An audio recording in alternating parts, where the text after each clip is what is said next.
Thank you so much for joining us for CBN NewsWatch. I'm Ephraim Graham. President Trump is ending his 12-day trip to Asia, and he is still staying on top of the tax reform debate in Washington. Our CBN's Jenna Browder reports now he's expected to get involved quickly upon his return home. President Trump has been traveling through Asia for the past 2 weeks, but that hasn't kept him out of the tax reform debate here in Washington.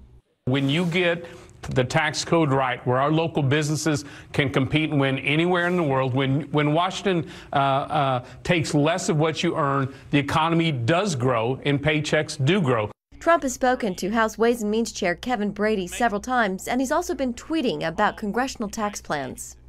I am proud of the Republican House and Senate for working so hard on cutting taxes. We're getting close. Now, how about ending the unfair and highly unpopular individual mandate in Obamacare and reducing taxes even further? Neither the House or Senate bills includes a repeal of the individual mandate, and adding it at this point might make passing a tax bill more difficult. Trump will also be personally involved when he meets with House Republicans on Thursday ahead of the vote on their tax reform bill. Brady says he's confident they'll have enough votes, and he disagrees with projections that millions of middle-class Americans would pay more if the House bill became law. We're talking about an economy that grows paychecks in a way we haven't seen for really almost 2 decades, if you think about it. And that's what helps families the most. They're keeping more of what they earn. Their paychecks are finally growing. This economy's finally moving again. So, I firmly believe Americans are far better off under tax reform than they ever would sticking with this old, messed up, outdated tax code. But Democrats say the legislation hurts the middle class and favors the rich and businesses. Individuals lose the deductions, corporations do not. It is an assault on the middle-income families across our country who take pride in home ownership, and again, people who pay state and local taxes across the country. Tax reform is a top priority for the president, who has had no major legislative achievements since taking office. Besides Brady, one top administration official says the president has been speaking nearly every day with Vice President Pence about tax reform. The goal is to help him get right to work once he's back here in the nation's capital. Jenna Browder, CBN News, Washington. During the president's visit to the Philippines, he made more diplomatic overtures with the leaders at the Association of Southeast Asia's Nations, or ASEAN, conference. Lucille Tolucin is in Manila and brings us the story.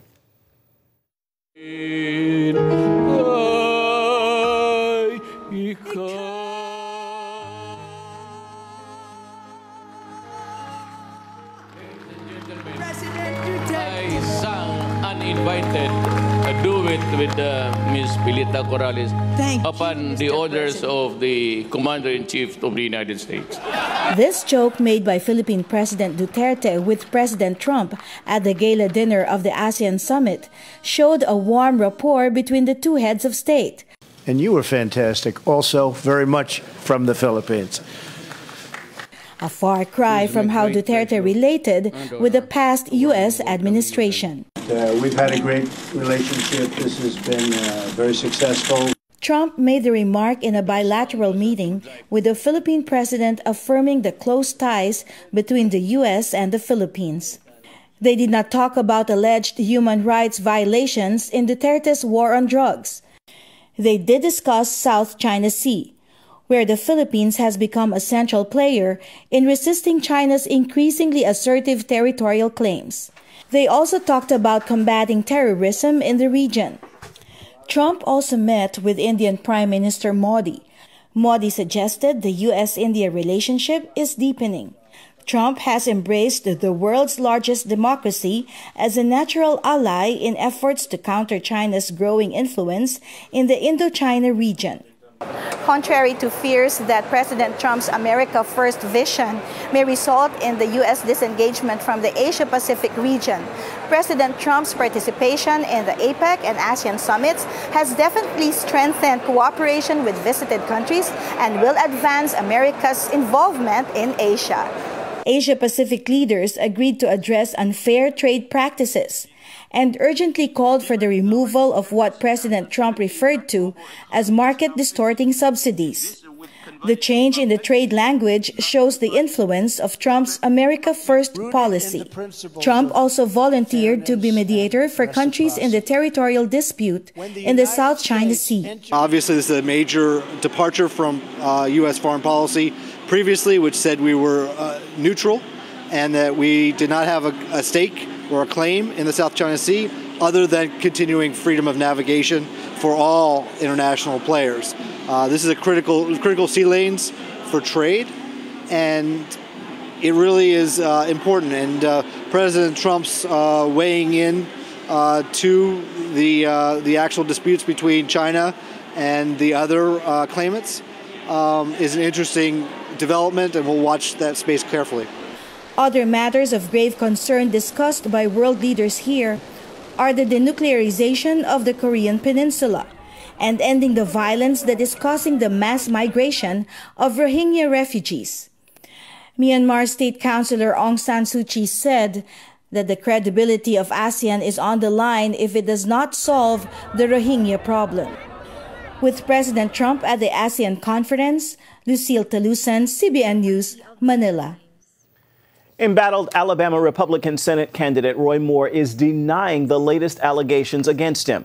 Tuesday, Beverly Young Nelson accused Roy Moore of sexually attacking her in his car when she was only 16. Moore said the accusation is absolutely false and a political maneuver by his enemies. His wife spoke out in Moore's defense, calling him gentle and kind. Nelson is the latest woman to accuse Moore of sexual misconduct when they were teenagers. Before the latest allegations came out, Senate Leader Mitch McConnell called on Moore to step aside, saying he believes the women's claims.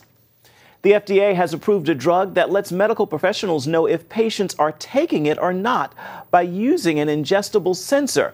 The drug is called Abilify Mysite and is prescribed to treat schizophrenia. In 2012, the FDA gave the initial approval for a sensor to be added to the drug. It sends a message to a wearable patch, allowing doctors to monitor and ensure that patients with mental disorders are taking their medication. Technology inspired by Disney and Pixar is bringing the Museum of the Bible to life. Ben Kennedy takes us inside a world of 3D interactive displays that's helping take visitors back to the time of Jesus. Right out the gate, even before you walk inside the Museum of the Bible, you're hit with technology. I know what you're thinking. This looks like something straight out of Star Trek, but it works pretty similar to the bag checks you see at the airports. Once your items go inside and it gets the all clear, you're good to go.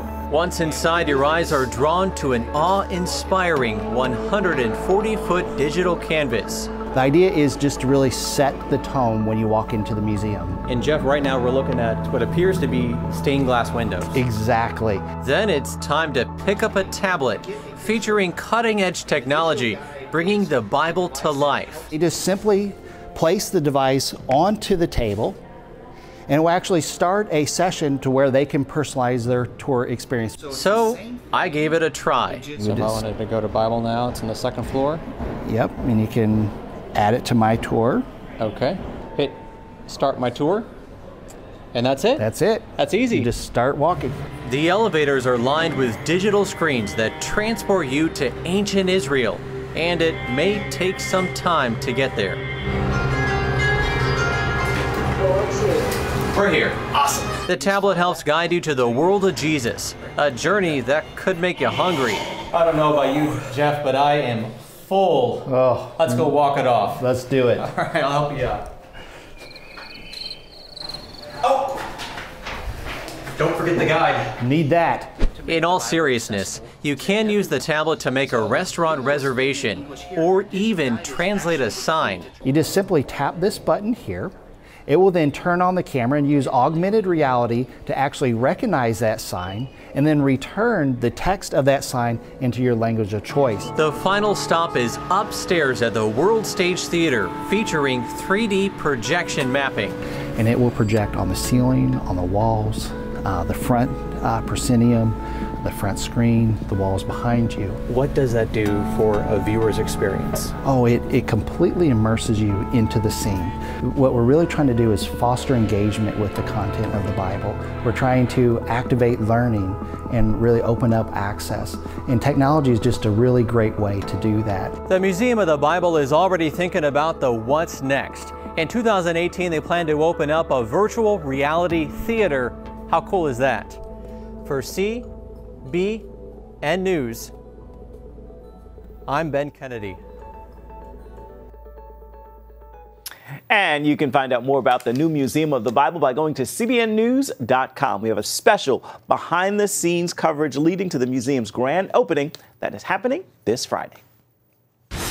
Coming up, Lebanon's prime minister resigned, but now says he might be coming back. We'll break down what's behind this decision.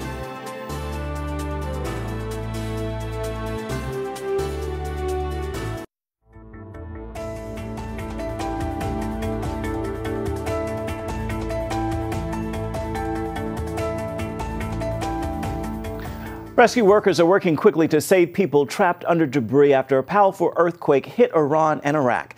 More than 530 people are dead and 7,000 were hurt after the 7.3 magnitude quake hit. It was felt as far away as the Mediterranean coast. Rescue workers and local residents stood on the remains of the apartment complexes and used heavy blankets to carry away corpses. There are fears more could be dead in rural villages.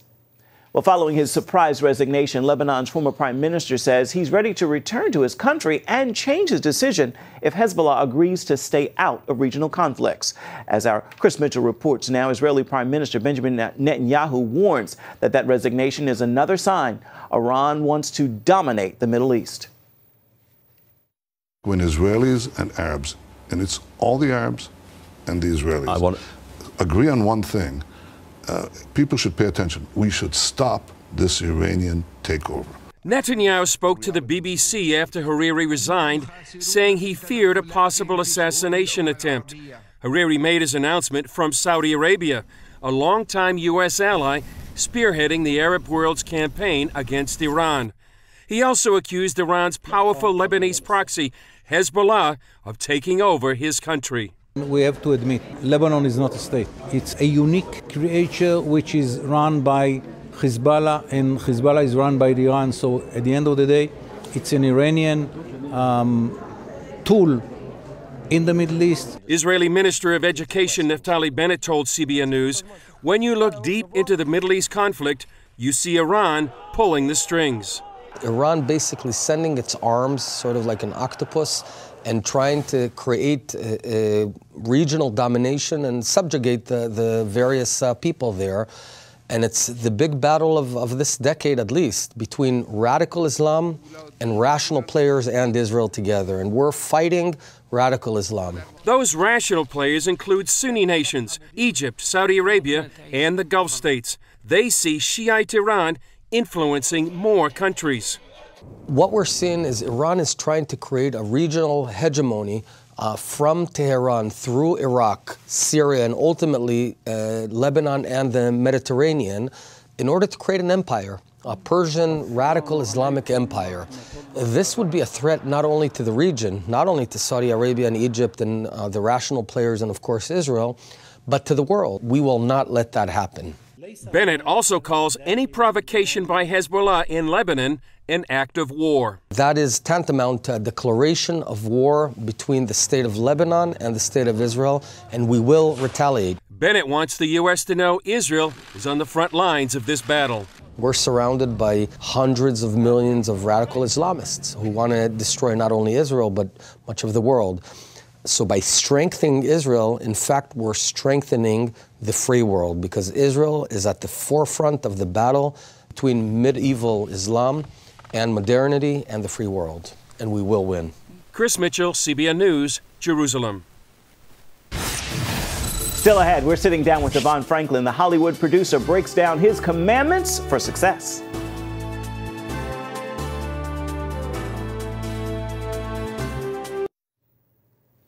Devon Franklin saw great success as a studio film executive in Hollywood, but at the height of it all, he walked away, stepped out of the boat, if you will, to start his own production company. He's now riding another wave of success with hit films under his belt, a new movie called The Star, and a new book, The Hollywood Commandments, a spiritual guide to secular success.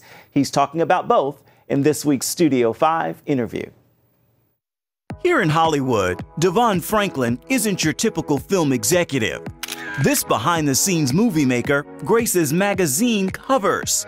He's married to actress Megan Good, and he's a minister.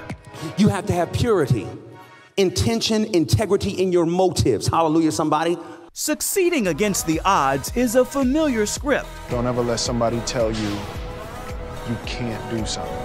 For the man who helped to make The Pursuit of Happiness, Heaven is for Real, and Annie.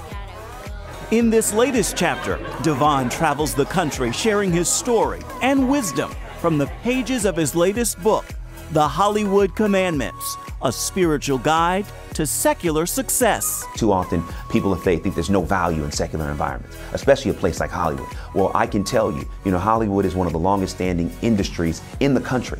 Whether it's recession, whether there's political issues, Hollywood has withstood the test of time. And that's why I wanted to write the Hollywood Commandments, because I believe these 10 commandments for life-changing success really give the secrets to why Hollywood is still endures. And people say, oh, Christians shouldn't be in Hollywood. I'm like, I don't understand what you're talking about. Hollywood is one of the most influential mediums in the world. So people are going to use it for whatever they want to use it for, but on the other side of it, people are being influenced and lives are being changed for better or for worse. So as for people of faith, as Christians, why wouldn't we want to be a part of the industry that's shaping hearts and minds all around the world? How do I apply what I believe to what I do professionally? They apply what you believe to what you do professionally, not by what you say, by how you work. And I think that sometimes, people of faith, we kind of get this mixed up.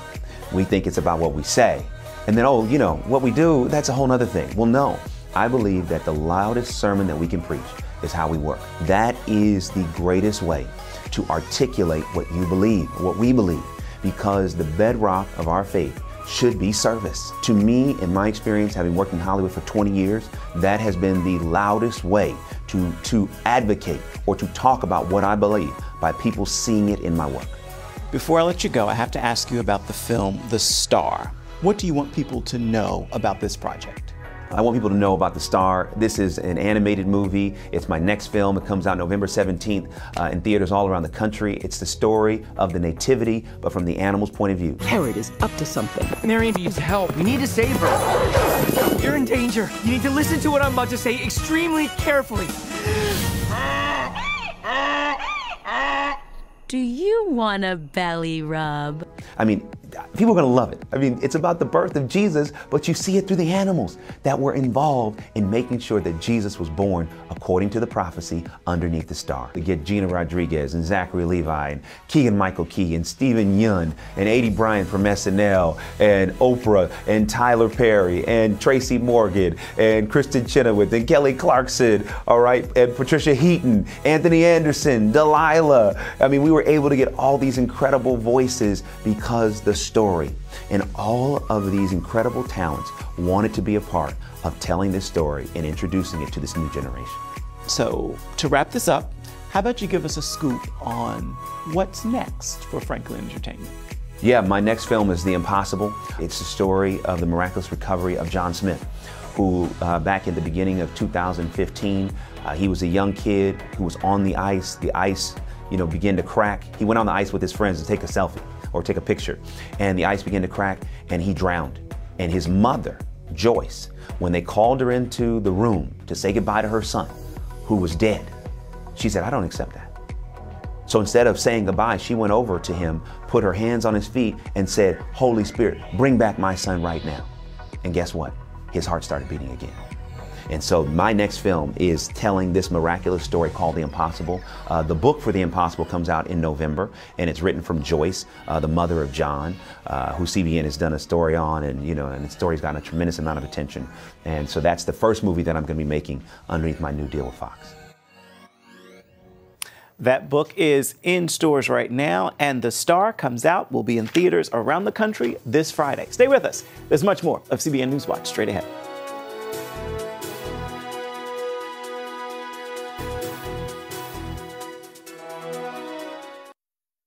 It is time now for your Tuesday Tweetable. This is a message meant to inspire you and for you to post, tag, tweet, and share with others. Remember this, what you call coincident is actually God's hand at work, causing all things to work together for your good. There are no accidents or chances with Him. He has a perfect purpose and plan for your life. Follow Him and trust Him to carry it out. With that word, make this a terrific Tuesday. That is going to do it for this edition of CBN NewsWatch. Remember, you can find more of our exclusive coverage of the issues you care most about always at cbnnews.com. Have a terrific Tuesday. We'll see you right back here tomorrow.